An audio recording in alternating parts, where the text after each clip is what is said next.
I have a fantastic panel here, and the topic is the path to becoming a global economic power. Ambassador, before I come to you to set the tone for us, you've been here in India in an official capacity, and you've seen India from multiple different angles. In the morning, we started this in the backdrop of the G20, and to repeat that once more, the Prime Minister has given Business Today the only interview that he has done ever on the G20, only to our publication. And while we started with the G20, we had someone on the stage come up and say, well, stop talking about the G20, talk about the G3. Sure. And his G3 is the US, China, and India. So the first proposition on the path to becoming a global economic superpower, is the G3 a valid concept to you as the former diplomat and the person who understands this best on the panel? Well, Siddharth, thank you so much, and warm greetings to my fellow panelists. It's great to be here. Thank you for inviting me. Look, I will talk about the G2, and that's the United States and India. I'm a retired... a round of applause for that. I'm a retired American diplomat. I've put a lot of years into trying to build up US-India relations, working with many, many, many thousands of people, well-wishers in both countries. And I would respectfully submit, and you may agree or disagree, but I think after the state visit and that wonderful, very forward-leaning, ambitious 58-point joint statement, I would posit to you that US-India relations are as good today as I certainly have ever seen in my entire life. And I feel really, really good about that. So you may agree or disagree, but that's where the focus has to be. Thank you so much. The focus for our effort has to be on building US-India relations. Ours are the two biggest democracies. We have a very robust agenda in the initiative on critical and emerging technologies. We have the Indus X agenda as well. And so business will work between the United States and India to try to implement these goals. And really, the ambition in that joint statement is about the future world that we want to build between the United States and India, not only for our citizens, but frankly, for all of humanity. I think we share the same values, we have the same vision, we operate on the same software. So if you look at things like artificial intelligence, quantum computing, defense, cybersecurity, it is clear it's a G2 world, and that's the United States and India. Gautam, as someone who has spent a lot of time, and you were telling us off stage that you spent time writing 3 books, including a book about India, the economy in 2030. The question I'm taking forward from what the ambassador said, and I think it's quite obvious what he said. Why should we be talking about the G3? China really isn't a friend, so we should only be focused on the G2. Take that thought forward, Gautam. I think we should continue to talk about G3 because despite the fact that China has now metamorphosed into a rogue nation and is creating trouble for every country across the world without any exception whatsoever, countries are finding it very difficult to decouple from it. New words, new jargon is coming out, de-risked instead of decoupled, etc., etc. I think all these are face saves for the West, who is unable to take a hard call on decoupling from China, which is, to my mind, inevitable.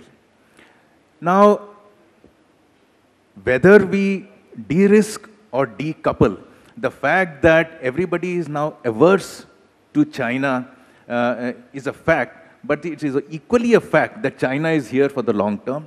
It has got its supply chains embedded everywhere. How do we get out of this is the question that has been bothering me and I think many governments, including ours. And my answer is the following, and I'm open to debating and questioning. We have survived in the last 50 years 3 oil shocks, one global economic crisis. Actually, it's a North Atlantic crisis, but let us call it a global international economic crisis. There was an Asian crisis before that. All the countries all over the world have survived this.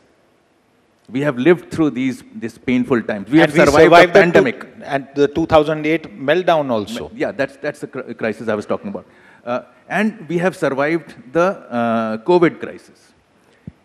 At the same time, a lot of thinkers keep saying, and leaders, that we are living in a world of black swans. Disruption is the new stability, so to speak. If that is the case, what is preventing countries across the world to take one big hit at one big time and move on and just decouple, because this is a rogue nation. It has weaponized everything from trade, education, people. It has even weaponized its own citizens through 5 laws, which has made every citizen a spy. Right. Now, if we take that one big bullet and take it once and for all together, I think that's when G2 will arise. Until then, G3 will remain. Okay. So that's a very good point.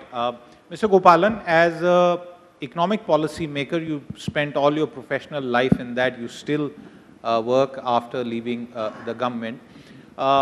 Somebody today itself told me, don't say China +1, say India +1. And this is in context over the last couple of years as the world decided and learned that it needs to de-risk from China and have an alternative. They said the +1 was India. Are we in a position, because we are looking ahead, that we can genuinely hope to be India +1 for the rest of the world, if not right away, but at least 10, 15, 20 years down the line, Mr. Gopalan? It's possible, but we have to do a lot of work to make ourselves worthy of doing that. Now, we have to see that we grow, and we grow on an average about 10.5% on nominal rate. To get to this, your 25 trillion, you are looking at about 2047. It's possible to do with the same, with the exchange rate depreciating to the extent of inflation differential between US and India, and population being 1.64 billion at that point in time. It's possible to get that, $25 trillion and get to a per capita income of $15,000 to $40. It's possible. This is arithmetically possible. But once again, what all things we are going to do? We have to ensure that we grow at 7.5 to 8% continuously. And if that has got to happen, a lot of things have to be done, which includes work on infrastructure creation, skill development, HR issues. Then we have to look at how to get over to the renewable area. How do we make renewable a profitable one and a sustainable one as far as this country is concerned? Get into trade, how to make ourselves part of the supply chain in the world, and ensure that our tariffs are, in a manner of speaking, good enough to ensure that the supply chain philosophy really, kind of work, and get into innovation and R&D in a very big way, which our percentage of GDP, what we spend on that is very, very little. Right. We need to ensure that that goes up in a very, very meaningful way. Then we have to using all this, we have to make our manufacturing services internationally competitive, which there are a lot of things which are underneath that, which we are not able to carry out, which we need to do in a very meaningful way. Then we have to keep our financial sector, very stable as we go along, and also look at ensuring that ease of doing business, regulations, strangling the way the businesses and the entire activities in the country go about. All those things have to be really, brought to a stage where it is internationally worthy of anybody coming into this country and investing. There's a lot to do, but we can do it.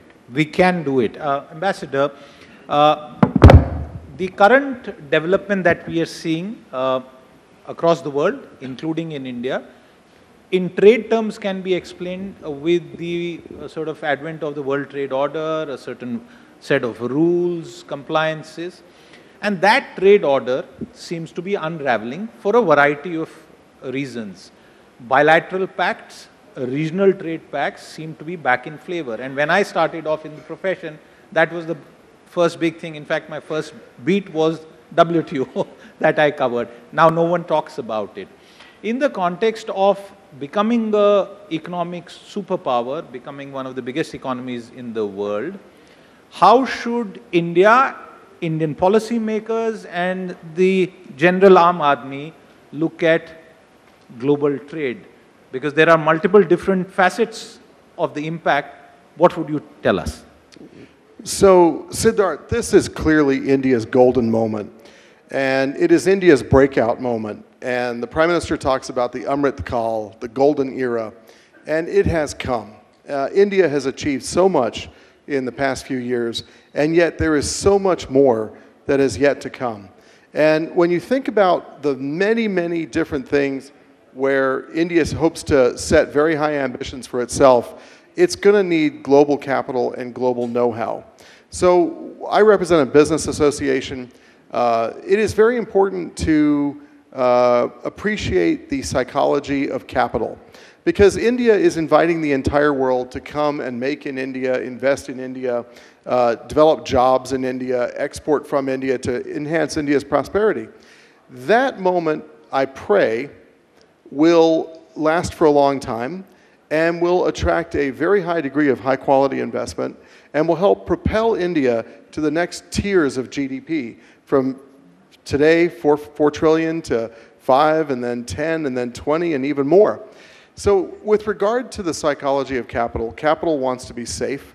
It wants to go to the easiest possible place to go, where the regulations are coherent, everything is transparent, there's very quick arbitration of disputes, there's a level playing field. And I think if India creates that environment, and this government has worked very hard on ease of doing business, and making India attractive to the global investment community, I think it can really propel and power India to the next level if you can attract that high quality global capital. Certainly India, you know, going to what Gautam said earlier, India is so attractive to the global investment community right now. They understand the logic of it, the geostrategic context compels people to look at India to the extent that regulatory and legislative and policy predictability can be assured. I think you're going to capture a very great deal of attention from global business, and it's going to transform the lives of Indians, including increasing their prosperity by multiples of what it is now. Ambassador, a quick follow-up before I go to others on the panel. And this is not a business question. 30 years back, India used to be equated with our troublesome neighbor. And you know, everything was seen from that prism. Visiting high dignitaries from the United States would make sure that they had to equalize between Delhi and the neighbor's capital. That doesn't happen anymore now. We also saw the Civil Nuclear Cooperation Pact, a pact which I think was stillborn in some ways. What is really driving this current bonhomie? Is it because American capital now realizes that they overinvested in only one part of the world, or is it a genuine appreciation of the potential of the Indian economy? So I go back to the state visit of the Prime Minister to the United States in June. And of course, you're going to have the President of the United States here very soon for the G20. These are very turbulent geostrategic, geopolitical times. There is a war raging in Europe that is the worst war since World War II, and it shows no sign of ending. There are all kinds of... If I may interrupt you, permit me that Indians and India don't share the same opinion of this war that the United States, for example, has. So Siddharth, let me make my point and then we can get back to that. If you look at the European zone, there's already a moment of great uncertainty. There's a lot of apprehension in the Indo-Pacific. And so great democracies like the United States and India look around a crowded room of all the nation states and see in each other commonality, common values, common outlook, shared strategic perspectives, shared compulsions, and it is driving us together. Look at the joint statement, see the ambition enshrined in it. We have gone past the issues of the past, and we are aggressively focused on what the future of the world will look like, what it will mean for our citizens in terms of economic development, in terms of human freedom, in terms of the unfolding of these new deep tech and future tech platforms that we're all a little bit apprehensive about. And so I think that it is because of this geostrategic wave chop that the United States and India see each other and say, wow, I recognize myself in you. I recognize your values, your citizens and our citizens get along so well, we should do more together. We should do more together, Gautam. What does the world see in Prime Minister Narendra Modi, who is obviously the catalyst over the last 10 years, his 10th year in the current term, for driving a lot of the change? I think this government has gone out of its way to reach out to the rest of the world. It has been punching above its weight. We are not in the Security Council yet, but our voice has begun to count in any case. I think outside the Security Council as a conglomerator of the Global South and as a potential leader of the Global South, India has made its mark. I want to encapsulate all these in the form of a leadership which is telling us, and we are telling the world therefore, that India is ready. We are creating public goods for the globe.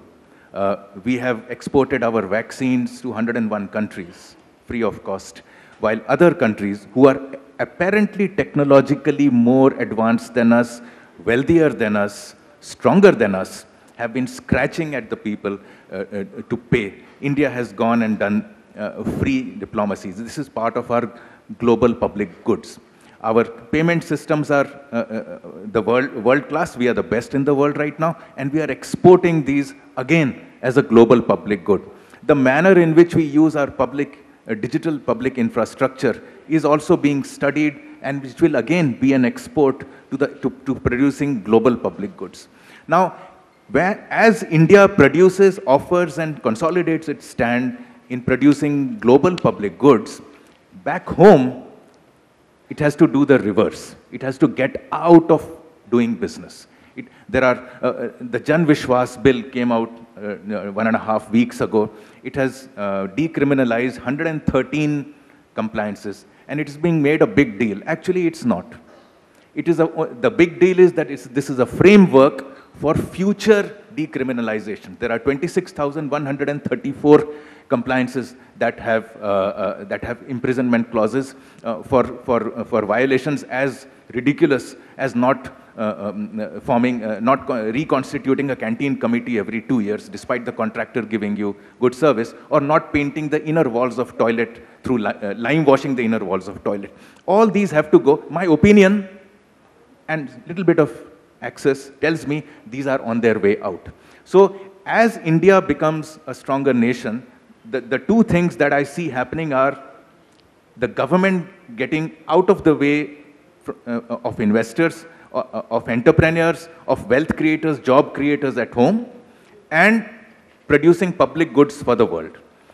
The third point here is we are all concentrating on the union government while business happens in the state. And I think a lot of state governments are behind the curve. They need to strengthen the momentum. There is immense corruption still happening. There is Inspector Raj harassment still happening. And once the Jan Vishwas bill equivalents are done at the union level, there are 5,000 such clauses. Many of them influence the state clauses. My opinion is that over the next 5 years or 10 years, we are going to see a cleanup which will be as big as the 1991 reforms. That's a very good statement to make. Some of the easiest, the biggest reforms which were just a stroke of the pen, and Mr. Gopalan has been involved in several of them, were done. Now, Mr. Gopalan, and Gautam referred to that, there's a lot of difficult, nitty-gritty, granular, line-by-line work that has to be done. My question takes off from what Gautam said. If the Union of India, if the central government is so keen about the economy, do you agree with Gautam's statement about the states? And if you don't, because you've been a state-level policy maker also, why is it so, and what more needs to be done to get them also to a certain playing field? Well, the states are extremely important. Bulk of the infrastructure work takes place through the state budgets. And states at the cutting edge level of establishment of industry or running industry, they matter on a day-to-day basis. So they are very, very important, and how to incentivize them to ensure that the people who do business are left to do business, not to get into handling the government. That's a very, very crucial thing. Now there are, one way of looking at, in my view, of course, the Niti Aayog is doing indices on ease of doing business and so many other things. They are rating the states, and therefore that's a good enough thing for investors to go into those states which are much better off as compared to many of the states which are not. This is one. The second thing is that, somehow a movement has to be built in which, like the GST Council, is it possible to look at an All India Council? There is one in Niti Aayog, but that's into overall kind of issues. But can there be specific things like for agriculture, like for many other issues like health and education? Can we reach a faster understanding among various states in the country and with the center? One way of looking at it is creating that kind of a council which can sit and work on the problems and try to solve them as and when they arise. That is a second way of helping the state governments to ensure that they are manner of speaking, welcoming the investment and business activities. Of course, the public has to play a role. The NGOs have to play a role. They have to ensure that those states where the tendencies are not good, they are exposed. Yes, and that is the thing which a public has to play a role. The NGOs have to play a role in this. But our politics also, and I will not sidetrack this debate, also sometimes works the other way, and we see this debate about welfareism. We'll leave that for some other time.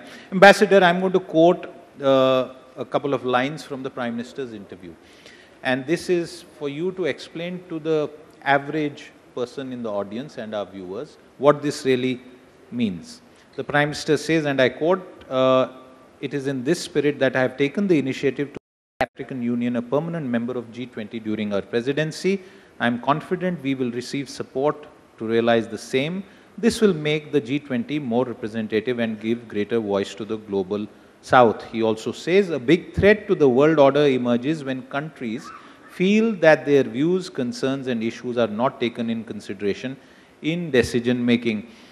Gautam referred to the UN Security Council. We'll leave that for a moment. Would I be right in asking a question that while that issue hangs in the air, India is saying, in some ways, forget that, let's get the African Union along, let's make our bloc bigger. Is that the right way to read it? Siddharth, unlike my respected panelists and you, I will give your audience the bald truth. Thank you for laughing. Look, I think the Prime Minister has a very, very valid point. I was born in Africa. I grew up in Africa. The country I grew up in, is a developing country. It had a terrible time in the 1990s with the AIDS epidemic.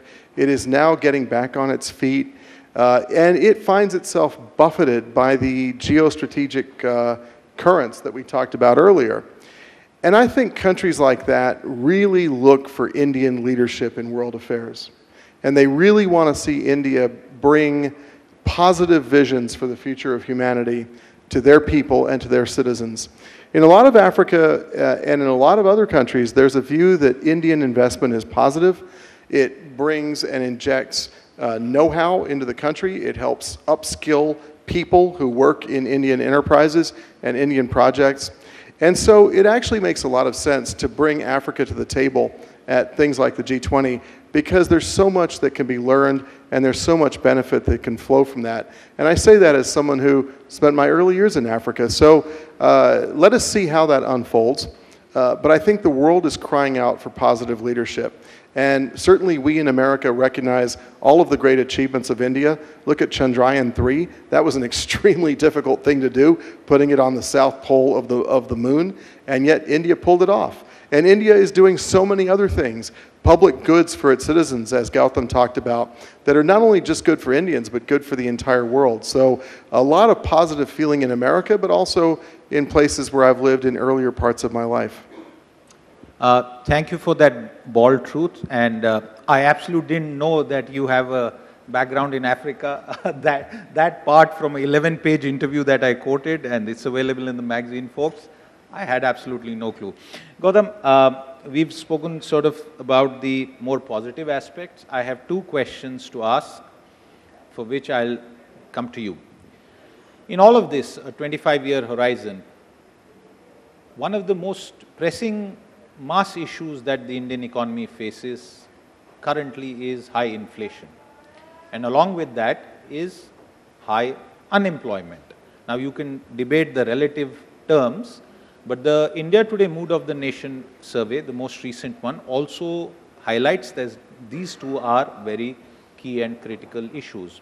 No economy can continue to grow at 10%, but no economy can also continue to grow with persistently high inflation. Is this an issue, and what needs to be done to ensure that we don't get derailed? So the derailing part I spoke about earlier, government has to get out of the way. It did. Air India, classic example. Yeah, the last panel, you saw the energy in the last panel, which is the technology panel, and you saw what they are up to. They don't care. They are saying we are going to do this and we're going to do that, and I trust them far more, and I think they have found their paths within the regulatory confines, and I see that part is on course. As far as inflation goes, I think it's a more complex issue. As long as India is an energy importing country, we will be importing inflation or disinflation, or reduction in inflation all our lives. Electrification through solar panels, wind panels, clean energy, etc. will help. But as long as we are dependent, and we are going to remain dependent, at least in the forthcoming decade, on fuel, inflation will be like this.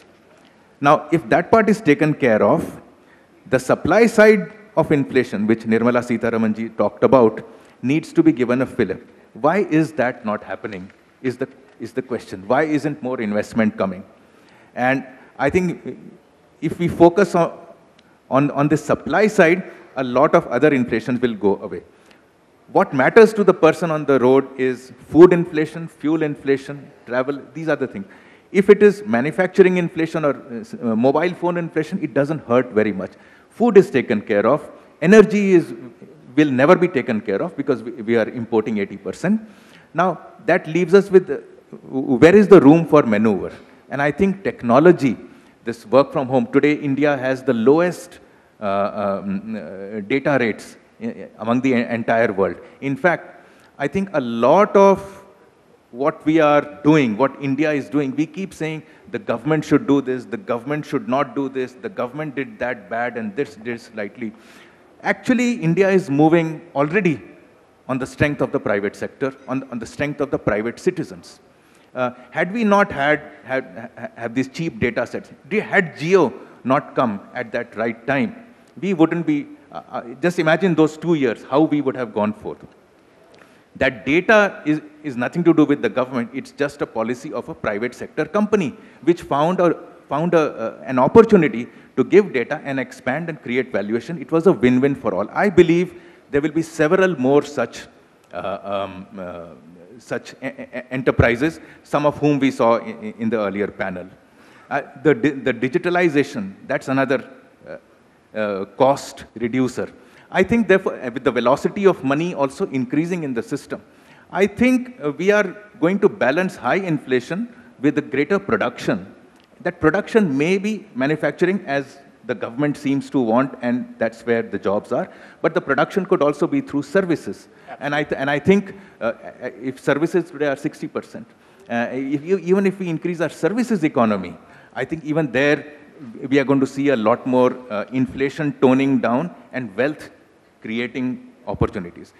By and large, I think between the two, the government getting out of the way of an honest businessman doing business, the countries stopping to suspect and look at wealth negatively. I think wealth is good, wealth is great, and everybody here wants wealth, but the moment somebody makes money, you want to point fingers. That has to end.